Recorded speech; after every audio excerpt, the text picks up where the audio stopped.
Hello. मैं रवि रंजन कुमार। आज हम डिस्कस करेंगे कि क्लास टेंथ का भी एग्जाम नज़दीक है, तो कैसे एग्जाम दे कि हम अच्छा से अच्छा स्कोर करें। जैसे कुछ स्टूडेंट एवरेज होंगे तो एवरेज से वो कैसे बहुत बेहतरीन मार्क्स लाए, डिस्ट्रिक्ट टॉपर स्टेट टॉपर तक जा सकते हैं। कुछ स्टूडेंट ऐसे होंगे बहुत पुअर होंगे, उनको मतलब ऐसा होगा हम फेल हो जाएंगे, तो वो कैसे पास हों, वो कैसे 80% के आसपास स्कोर करें। आज हम बहुत सारे टॉपिक के बारे में डिस्कस करेंगे। उससे पहले मैं अपने बारे में बता दूं, मैं रवि रंजन कुमार हूँ। मैं जीएस रायपुर मेडिकल कॉलेज में पढ़ाई कर रहा हूँ, और आज का जो मेरा टॉपिक है कि क्लास टेंथ के एग्जाम में कैसे एग्जाम दे कि हम बेहतर से बेहतर स्कोर करें। ये जो मार्क्स है ना, परमानेंट रहते हैं, आपका चेंज कभी होने वाला नहीं। तो अच्छा से अच्छा स्कोर आपको करना है। तो देखिए, आज हम जैसे कि जान रहे हैं आपके बोर्ड एग्जाम में क्या और कैसे लिखे हो, उसी के आधार पर आपका बोर्ड एग्जाम में मार्क्स डिसाइड होता है। खास बात यह है कि आपको जो जो आता था वो आप कितना अच्छा से लिखे थे। यदि आप क्लास टेंथ के स्टूडेंट हैं तो आपका प्रेशर और बर्डन हम समझ सकते हैं। क्या कैसे कितना ये सब सवाल मन में आ रहा होगा, तो आज मैं आपका सारा प्रश्न का जवाब दूंगा। एग्जाम के कुछ ही दिन बचे हुए हैं, तो आइए कैसे करें तैयारी और कैसे ज़्यादा से ज़्यादा मार्क्स लाएं। आपके मन में क्या क्या क्वेश्चन होगा मैं समझ सकता हूँ कि किसी का सिलेबस कंप्लीट नहीं होगा, रिवीजन कैसे करें, प्री बोर्ड भी होगा, कैसे टाइम मैनेज करें, टॉपर कैसे बने, आखिर टॉपर्स लिखते क्या हैं कि आखिर वो टॉप कर जाते हैं, है कि नहीं। इसके साथ साथ इसके साथ साथ आपका दिमाग में भी चल रहा होगा कि काश, कुछ बच्चे सोच रहे होंगे कि कैसे पास हो जाएं, किसी प्रकार हम पास हो जाएं। कुछ स्टूडेंट ऐसे सोच रहे होंगे कि किसी भी प्रकार हम पास हो जाएं। तो देखिए, मैं अपने बारे में बताऊं थोड़ा सा। टेंथ क्लास में मैं डिस्ट्रिक्ट टॉप 10 का स्टूडेंट रहा हूं, टॉप 10 का स्टूडेंट रहा हूं। और अच्छे 7 साल पहले की बात है, 7 8 7 साल, हाँ 7 8 साल। तो चलिए, और उसके साथ टेंथ के साथ साथ मैं ट्वेल्थ में भी डिस्ट्रिक्ट टॉप 10 का स्टूडेंट रहा हूँ, और मैं गवर्नमेंट स्कूल में पढ़ाई किया था, झारखंड बोर्ड में दिया था, जैक में। तो आइए, आपका जो जो सवाल है, आज का जो हमारा टॉपिक हो क्या क्या है, तो एवरेज स्टूडेंट कैसे टॉपर बने, पहला। दूसरा है वीक स्टूडेंट कैसे पास हो जाए कम से कम 80% तक। और सिलेबस कंप्लीट कैसे करें, सबसे इंपॉर्टेंट पॉइंट ये है। और एग्जाम हॉल में पेपर कैसे अटेम्प्ट करना है। नेक्स्ट, लॉन्ग टर्म वाली याद तो पढ़ते तो सब है, लेकिन याद सबको थोड़ी रहता है, तो कैसे याद रखना है लॉन्ग टर्म तक। और एनालिसिस करेंगे सब्जेक्ट वाइज कि कैसे प्रत्येक सब्जेक्ट में हम लिखेंगे। तो क्लास टेंथ में मैं जो जो सब्जेक्ट की बात करूंगा, मैथ, साइंस, हिंदी, इंग्लिश और सोशल साइंस के बारे में बात करेंगे। मेरा मैथ्स में 99 था क्लास टेंथ में, मैं आपको बता दूं। ठीक है दोस्तों। और इसमें मेरा 94 मार्क्स था। और इधर मेरा इंग्लिश में कुछ कम मार्क्स था, सोशल साइंस में कुछ कम मार्क्स था, कुछ कम था। ठीक।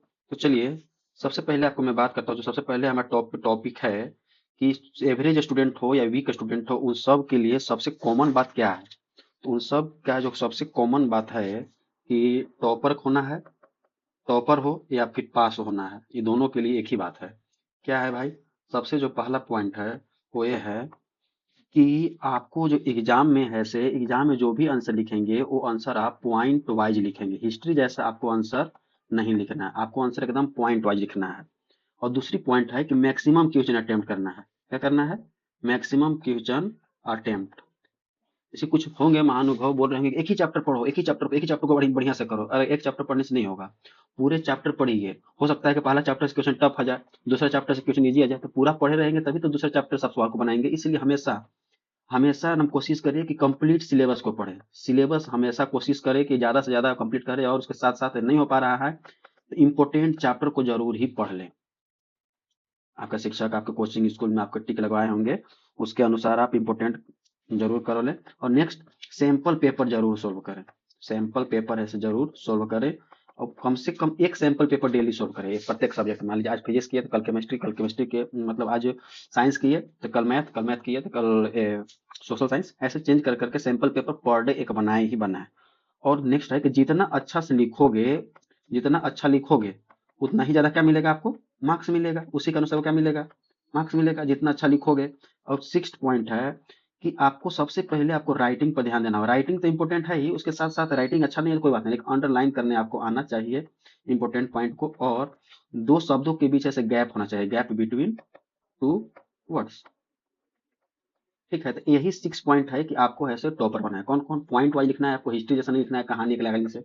पॉइंट वाइज लिखना है आपको, 1 2 ABCD करके मैक्सिमम क्वेश्चन अटेम्प्ट करना है। सिलेबस कंप्लीट होना चाहिए। सैंपल पेपर आपको कम से कम ईच एंड एवरी डे बनाना है। जितना अच्छा लिखोगे उतना ही अच्छा मार्क्स आएगा। और राइटिंग अंडरलाइन करना, और gap between two words. Clear है? समझ गए? अब देखो, जितना मतलब देखो मतलब ये बात है कि आपको सिलेबस कंप्लीट रहेगा तभी आपको मार्क्स मिलेगा। जितना ज्यादा क्वेश्चन अटेम्प्ट करो, क्वेश्चन का जो एग्जाम में जो अटेम्प्ट करोगे वो मैक्सिमम क्वेश्चन अटेम्प्ट करोगे, मैक्सिमम क्वेश्चन अटेम्प्ट करोगे। समझ में आ रहा है? और दूसरी बात है कि याद कैसे करें, याद कैसे करें, याद कैसे करें मतलब लॉन्ग टर्म तक कैसे याद रखें। तो मान लीजिए कि हम बात करते हैं केमिस्ट्री, कोई भी एक चैप्टर ले लेते हैं हम केमिस्ट्री का। देखिए मैं आपको बता दूं कि जीएससी यहाँ मतलब रायपुर में मैं 4 साल से केमिस्ट्री का 9th क्लास से लेकर के 12th क्लास के बच्चों को केमिस्ट्री पढ़ा रहा हूँ। और बहुत सारे स्टूडेंट हमारे अच्छे अच्छे मार्क्स भी लाए हैं, टॉपर भी हुए हैं। यहाँ तक कि जो 11th क्लास में बच्चे फेल थे वो बच्चे भी पास हो गए हैं, वो भी 11th क्लास के बच्चे फेल जो 80-80% मार्क्स लाए हैं। समझ रहे हैं? तो फेल स्टूडेंट आते थे जून जुलाई में, तो उनको मैं जो बताया हूँ वही बात बता रहा हूँ। मान लीजिए कोई भी केमिस्ट्री का चैप्टर है, चैप्टर नहीं, कोई केमिस्ट्री मान लीजिए, केमिस्ट्री 10th क्लास में है ना, मान लीजिए कि कम से कम 50 पेज का है।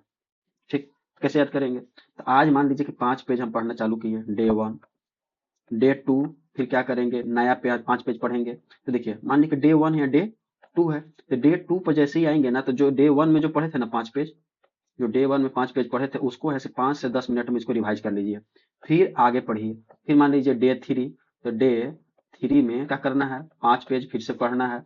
तो ये जो 10 5 5 क्या हो गया है, 10 पहला दिन और दूसरा दिन का, इसको 5 मिनट में फिर से रिवाइज कर लीजिए, फिर आगे के 5 पेज पढ़िए। उससे ही मान लीजिए कि कम से कम 10 दिन चैप्टर चलेगा, तो 10 दिन में पूरा का पूरा चीज 10 बार रिवाइज हो जाएगा ना, 10 टाइम रिवाइज होगा। और कोई भी चीज को 10 10 बार अगर पढ़िएगा तो याद रहेगा कि नहीं रहेगा?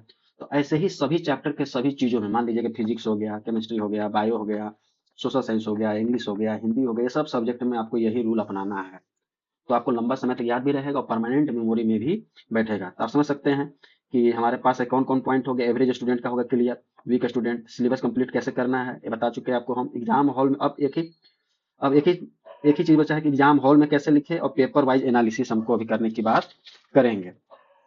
तो देखिए सबसे पहले हम बात करेंगे, देखिए मैथ्स में हम क्या बोलेंगे ना कि मैथ्स में आपको पर डे कम से कम 20 से 50 क्वेश्चन सोल्व करना चाहिए एवरी डे। कम से कम 20 से 50 क्वेश्चन पर डे सोल्व कीजिए मैथ्स में।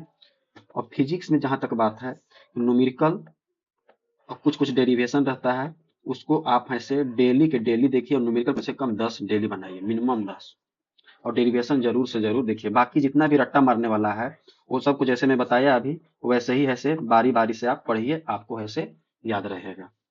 ठीक है। अब चलिए नेक्स्ट पॉइंट जो बात करते हैं हम, नेक्स्ट बात करेंगे कि एग्जाम हॉल में कैसे करेंगे, एग्जाम हॉल में कैसे पेपर लिखे कि आपका मार्क्स ज्यादा से ज्यादा है। तो देखिए जो घर पर जो प्रैक्टिस कीजिएगा ना वैसे ही आप एग्जाम हॉल में भी लिखिएगा। तो जितना अच्छा प्रैक्टिस घर पर होगा, क्या है, मेन क्या है, तो है ना कोई कि जितना ज्यादा अभ्यास कीजिएगा उतना ही अच्छा आप में निखार आएगा, उतना ही कॉन्फिडेंस आएगा। तो आप घर पर प्रैक्टिस कीजिएगा, वैसे ही आप एग्जाम में भी आप परफॉर्म कीजिएगा। इसलिए घर पर प्रैक्टिस बहुत जबरदस्त होना चाहिए। तो पहले तो मैं घर पर प्रैक्टिस कैसे करना है वो मैं बता दिया आपको। अब एग्जाम हॉल में क्या करना है, देखिए मान लीजिए कोई भी मैथ का क्वेश्चन आया, कोई मैथ का क्वेश्चन आया, मैथ सब्जेक्ट पहले बात करते हैं। तो सबसे पहले क्या कीजिएगा, आप लिखिए गिवन, सबसे पहले क्या क्या दिया हुआ है। ठीक, उसके बाद क्या लिखिए, फॉर्मूला लिखिए। आखिर क्या पूछ रहा है, फिर फॉर्मूला लिखिए, फॉर्मूला यूज कीजिए। और स्टेप वाइज आपको सोल्व करना है। कैसे सोल्व करना है, स्टेप वाइज सोल्व करना है। नेक्स्ट, शॉर्टकट आपको नहीं मारना है। और फॉर्मूला जरूर लिखिएगा, यही इंपॉर्टेंट पॉइंट है फिजिक्स में, फिजिकल केमिस्ट्री में और मैथ्स में। ये समझ आइए कि आपको हमेशा फार्मूला लिख करके ही काम करना है। और आखिर में जो आंसर आएगा उसको आप हाईलाइट कर दीजिएगा जरूर, क्योंकि हाईलाइट आपको आंसर ही आपको वहां दिखेगा। आपको हाईलाइट करना है या अंडरलाइन करना है। और मैथ्स में ऐसे स्टेप वाइज मार्किंग होता है। कैसे होता है, स्टेप वाइज। तो आप स्टेप वाइज कीजिएगा तो आपको स्टेप वाइज मिलेगा। और मैक्सिमम क्वेश्चन सोल्व करना है, सभी सब्जेक्ट में बार बार बोल रहे हैं कि मैक्सिमम क्वेश्चन आपको सोल्व करना है। वैसे ही मान के चलिए कि साइंस में आ गया, तो साइंस के फिजिक्स में सेम कहानी है कि न्यूमेरिकल दे दिया तो जो गिवन लिखिए, फिर गिवन लिखिए, फॉर्मूला लगाइए, स्टेप वाइज सोल्व कीजिए, फिर शॉर्टकट मत मारिएगा और आंसर आपको लास्ट में हो जाना चाहिए। दूसरा डेरिवेशन है, तो आपको उसको, डेरिवेशन है तो डायग्राम बनाइए। मान लीजिए कोई भी ऐसा है मिरर है, तो इस मिरर के बारे में मान लीजिए पॉइंट ए है, यहाँ बी है, यहाँ ओ है, यही लिखिए कि let a line A B a mirror at O point, कौन मिरर है, कनकेव कनकेव है कि कन्वेक्स है, कौन रे कैसे आएगा, ये सब के बारे में पूरा बढ़िया से आप लिख सकते हैं।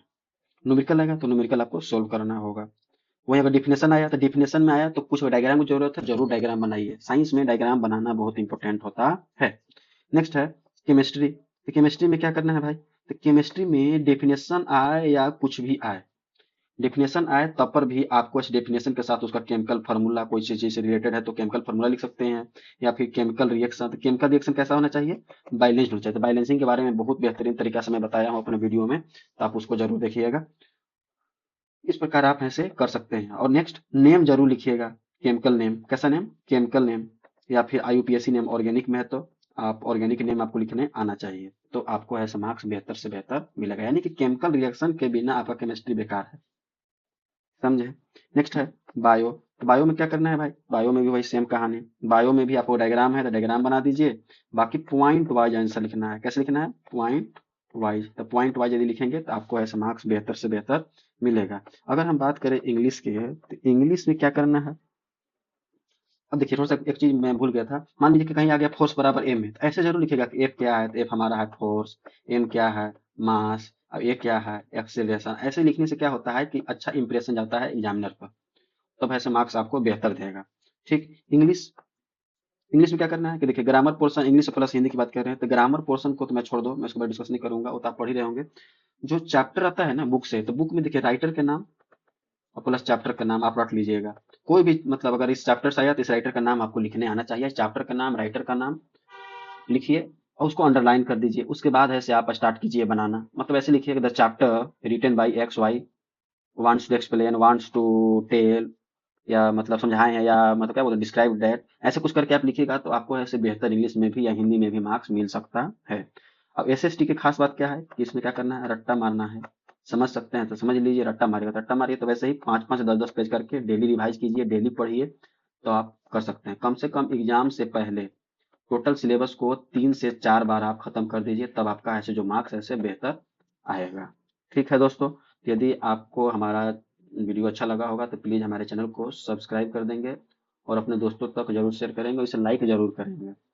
और हमारे चैनल पर इसी प्रकार के वीडियोज हैं से अपडेट किए जाते हैं। और खास बात एक और मैं बता दूं कि परसेंटेज उतना मायने नहीं रखता है। परसेंटेज आपकी सक्सेस को ऐसे डिफाइन नहीं करता है, परसेंटेज उतना कोई इंपॉर्टेंट नहीं है। लेकिन अच्छा परसेंटेज आता है तो लाइफ टाइम याद रहता है कि नहीं। तो परसेंटेज बेहतर लाने की कोशिश करना है, तो बेहतर आएगा तो आप हमेशा खुश रहेंगे। और परसेंटेज के मैं इसलिए वैल्यू देता है कि आपको मैं कहानी बता दूं कि मेरा भाई का 75% आया था, मेरा 80% मान लीजिए आया था, मेरा 83 पॉइंट समथिंग परसेंट था उस वक्त। तो 75% जो था मेरा भाई, ट्वेल्थ में बात कर रहे हैं, ट्वेल्थ में 80% था और टेंथ में मेरा 80.4% था। अरे सॉरी, 83 पॉइंट समथिंग था, 83.4 या 6 था, मुझे ध्यान होता नहीं है, लेकिन और ट्वेल्थ में 80.4 था, ये था ट्वेल्थ में। तो मेरा भाई ट्वेल्थ में 75% ला करके MBBS में चला गया और मैं 80% ला करके क्या किया, कुछ नहीं। मुझे तैयारी करना पड़ा दोबारा, फिर जा करके इधर हम GSC रायपुर मेडिकल कॉलेज में एडमिशन लिए। तो परसेंटेज उतना मायने नहीं रखता है, लेकिन एक ऐसा मार्क्स आ जाना चाहिए जितना में आप कहीं एडमिशन ले सकें। तो जो मिनिमम क्राइटेरिया है वो 60%, 70%, जेई मेन वालों बच्चों के लिए ट्वेल्थ क्लास में 75%, ऐसा कुछ कुछ क्राइटेरिया है जो कि आप कंप्लीट करिए ताकि आपको आगे पढ़ने में दिक्कत ना हो। इसलिए परसेंटेज भी इंपॉर्टेंट है। तो अच्छा से पढ़िए। चलिए, ऑल द बेस्ट आपके एग्जाम।